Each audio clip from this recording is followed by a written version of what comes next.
The hell is this? This isn't retro. Hey, I mean anti-retro community. We've got a little bit of a different topic today. We're going to be looking at this PS4 Slim. Why are we doing this? I don't know. Because I've had it on the shelf for a while and haven't done much with it other than make sure it works. Now, don't get me wrong, I love retro tech, but I also like modern tech too. And I did mention in my intro video that I was going to occasionally introduce some modern stuff from time to time. You know, the PS4 Slim here, I've got a Nintendo Switch, and so on and so forth. And just because it's modern doesn't diminish its value. So, hence why I want to start showing some of this stuff. And this isn't going to be a full-on review or anything. No, what this is going to be is a hard drive replacement. Now, this PS4 Slim has a working hard drive in it. There's nothing wrong with it at all. I just wanted to swap the drive out to preserve what's on here currently. I bought this on eBay a year and a half ago, maybe, with the intent to repair it. It said it had loud noise, so one of three things: bad fan, bad hard drive, or bad optical drive. Hoping it wasn't an optical drive because those are not that easy to replace. You can't just swap one out from one unit to another because they're tied to the motherboard. You can take out the, if it's an optical issue, you take out the bad optics, the mechanical parts of it, you know, the part that spins, the laser, all of that, and swap that out with one from a working drive, keeping the original PCB, of course. If it's a bad PCB, then you've got a little bit more of an issue on your hand. Only Sony, at least as far as I know, can replace those. Now, if it's a bad capacitor on there or something, you can always replace that, but more than likely, it's going to be more than just that. So I bought this, and when it came in the box, opened it up, there was a giant clump of a dust bunny. And I looked at that, it's like, wow, I hope that's not indicative of what the system looks like, and kind of was, but it turns out it was actually a blessing in disguise because that dust bunny was actually inside the system. Somehow it fell out, I'm not sure. And that was what was causing the loud noise. Now the fan still had some more dust on it. Opened it up, cleaned it up. It's good as new, basically. Now I also put a skin on here because the system itself was kind of scuffed up really badly. And in fact, there's dust on here. I should have wiped it before, but that's okay. So I'm going to put a skin on it. It was a gold PS4 Slim, so I bought a gold skin for it. It's a little bit of a darker shade of gold than the original. That's fine. It's not perfect, though. You can see there are cutouts for the logos, and there are cutouts for the buttons. But it is a full body skin, effectively. So, oh, it also didn't have the hard drive cover. I ordered a replacement. It was just a black one, so it's a good thing that I was able to get the skin. So this is actually a two-part process. Part one is actually replacing the drive itself, and part two is reinstalling the firmware and all the software and everything. So what I recommend doing first is to start the download of the software now. Depending on the speed of your internet connection, it may take a while for it to download. I believe it's like 1.1 gigs in size. So while that's downloading, you can sit there and disassemble the PlayStation 4. Actually, you don't have to disassemble, you just have to take the drive out. But do that first, replace the drive. Hopefully by the time you're done replacing the drive, the software will be downloaded. Prepare the thumb drive. That's basically it. It doesn't take much. So we will get started with downloading the software. Now, I'm recording the voiceover without actually going through the process of downloading the software. So if it's a little out of sync, I apologize. I'm going to try to sync it up as best as I can.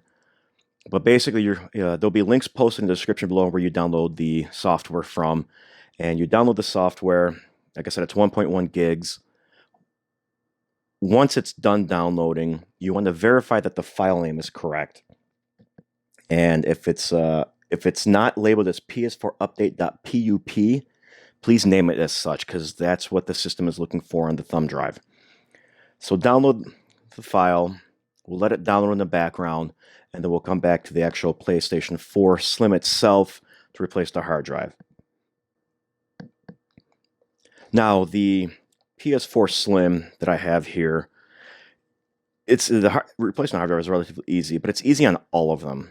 It's just sliding off a cover, whether you slide the top cover off, such as on the original, remove this cover here on the Slim, and I think the PS4 Pro also the top cover slides off and exposes the hard drive. So that actual process will vary from system to system, obviously, since there's 3 different PS4s out there.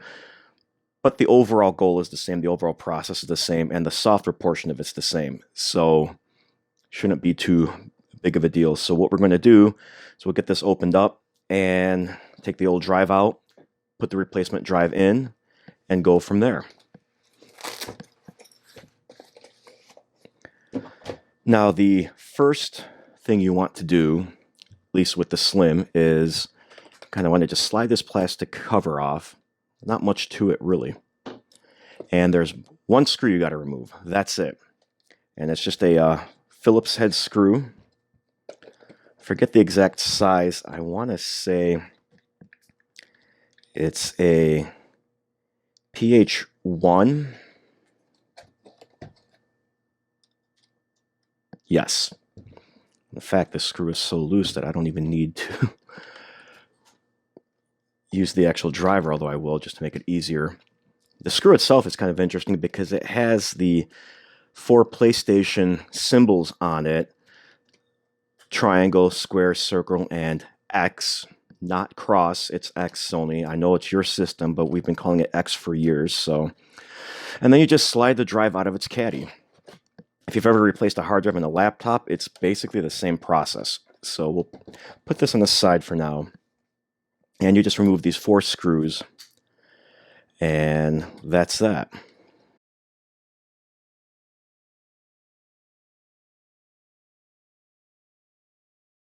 Old drive comes out. This one happens to be a Toshiba, and this is, I want to say it's a 500 gig drive. I don't recall. And I'm just going to replace it with another 500 gig drive. So, but you can also use this opportunity to upgrade. If you bought a 500 gig unit and realize that it's not enough space, you can put a 1 terabyte in here, and I think you can go as high as 2 terabytes with it. One of the recommendations Sony makes is, if you're just upgrading, is to connect a USB drive to it to back up the existing system so that you can restore it more easily. Yeah, if you've got, your PlayStation 4 account and everything, you can download certain things, but it'll be much faster to back it up on your own. If you're replacing the drive because it's dead, well, you can't really back up what's on there. So that's that. Let me go grab the replacement drive and go from there. So here's the replacement drive. It's just a Seagate Momentous Thin 500 gig drive. This is I believe a 7mm drive. The original is a 9mm drive. It's fine. As long as it's not thicker than 9mm, you should be okay. Now, if you're wondering why I'm not just putting an SSD in there, well, there's a few reasons. One, you're not going to really get much speed benefit out of it. Yeah, you may load certain assets off the drive a little bit faster, so you may reduce loading times by a couple of seconds, maybe bump up your frame rate by 1 or 2, but that's probably about it. And for roughly the same price of a 500 gig SSD, you can get a 1 terabyte mechanical drive. So to me, it's just not worth it. Now, because this is a 7mm drive, I should probably put a spacer in. I don't have one, but it'll be okay. I don't think it's going to cause too much of an issue. So yeah, you just put the drive back in again. Make sure that the contacts are facing this way with this opening, so that when you slide it back in, they'll actually make contact with the SATA and power connectors inside.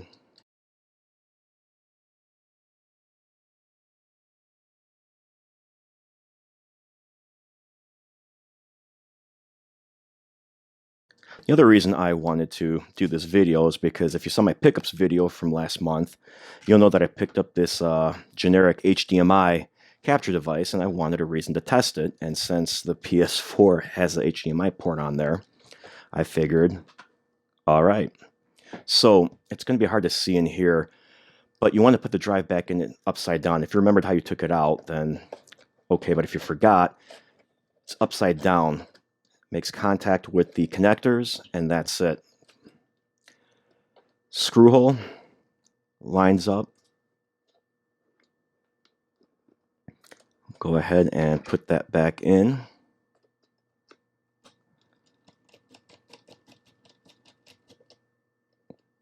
Tighten it. Not too tight, just enough so that you can't just easily unscrew it, without any effort. So then all you have to do is slide this back on, line everything up here.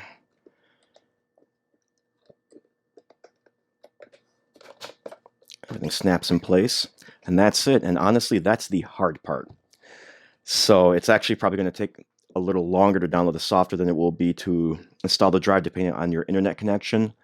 But this was the hard part. A few screws, and that's it. So now we will switch back over again to the computer so that we can see the rest of the process for putting the software on the USB drive, as well as the updating process itself using the HDMI capture. So I apologize for not having actual footage of the USB drive preparation. For whatever reason, my capture software can't record Windows Explorer. It can record everything else, it seems, including Chrome, just not Explorer. I don't know if it's a setting, or if it's just a restriction of the software, or maybe an operating system restriction. Not sure. I'll see if I can play around with it for future videos, or find some different capture software. Anyway, if you still haven't yet downloaded the firmware, go ahead and start that process now. But as noted earlier in the video, it could take some time. So if you don't have a fast internet connection, let it download, walk away, make a sandwich, blah, blah, blah, usual, time killer stuff. But once it's downloaded, verify that it is in fact named PS4 Update.pup. If it is not, please do so. Next, take your USB flash drive, at least 1.1 gigs in size, which, well, those don't exist, so you're going to go from 1 gig to 2 gig minimum. If you got a 4 gig, that's fine too, whatever. Just plug the drive into your computer. Make sure it's formatted as FAT32, although I believe exFAT will work as well. But to be on the safe side, FAT32. Once that's done, create a folder called PS4. I don't think it has to be caps, but to be on the safe side, make sure it's all caps. Once that's done, open that folder up and create another folder called Update. Again, I don't know if it has to be all caps or not, but you might as well just to be on the safe side. Once the file is downloaded, or if it's already downloaded, go ahead and drag the PS4 Update.pup file into the Update folder on the USB flash drive. Now safely eject the drive, and the USB drive preparation is all set. Now, with the PS4 off, press and hold the power button for about 7 seconds until you hear a second beep. Normally when you turn on a PS4, there's one beep, so keep holding it down until the second beep is heard. This will place the console into safe mode. Now, make sure you plug in your DualShock controller with a USB cable.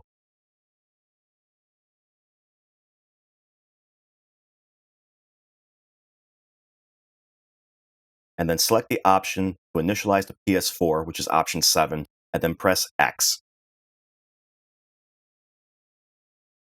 Now, connect your flash drive to one of the USB ports and press OK, and then X again.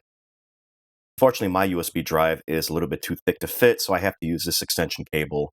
Maybe keep that in mind when you look for a USB drive. Anyway, when the screen appears saying that an update is available, choose Next, then press X. This will copy the update file to the PS4.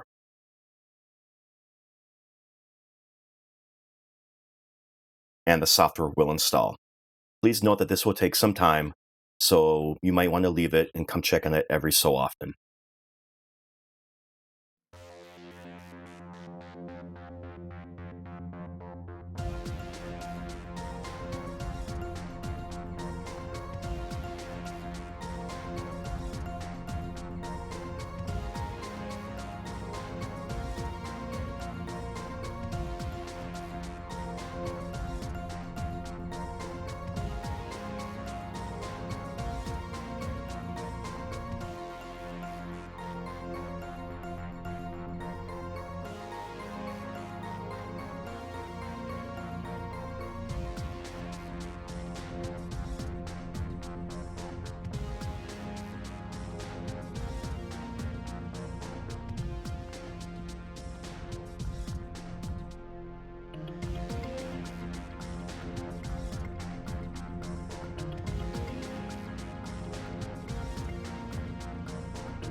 Once the installation is complete, the console will restart, and that's it. It'll basically be as if you had just purchased it. Go through the normal process of setting up the console from scratch, selecting your region, setting up an internet connection, signing into the PSN network, etc., etc. And that's it. Now, if you did make a backup, you can use this opportunity to restore it. I'll post a link below, but I'm not going to go through that process since I didn't actually back anything up off of the console right now, so I don't have footage of that. So did you like today's video? I know it's a little bit different than my normal retro stuff, but like I said, I wanted to try some different things, and I wanted a chance to test out my HDMI capture device. Now in the future, I do plan on making a full video on the PS4, similar to what I have done in the past with like the Atari, the NES, etc. So keep an eye out for that. If you have any questions or comments, go ahead and leave them below. If you liked today's video, hit the thumbs up, and if you haven't yet, please feel free to subscribe. If you didn't like today's video, please hit the thumbs down, but leave a comment below as to why, so I can use that to make improvements for future videos. Thanks all, and I'll catch you later.